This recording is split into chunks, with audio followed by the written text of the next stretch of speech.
5 признака, че жилището има нужда от професионален клининг. Първо, почиствате, но чувствата за чистота така и не се появява. Най-често причината в скритата мръсотия, первази, фуги, труднодостъпни места. Второ, прахът се връща твърдо бързо.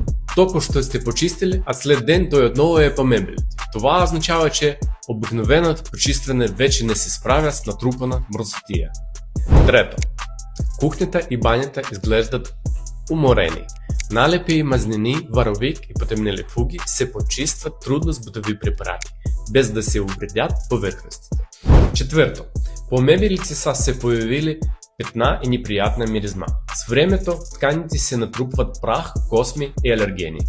И пето, отдавна не сте правили основно почистване. Дори да се почиства редовно, на всеки няколко месеца домът има нужда от дълбоко професионално почистване. Ако разпознавате поне един от тези признаци, вероятно вече е време за клининг. Пишите ни на директ и ще ви помогнем да изберете най-подходящата услуга за вас. CleanWay – чистота, която се усеща.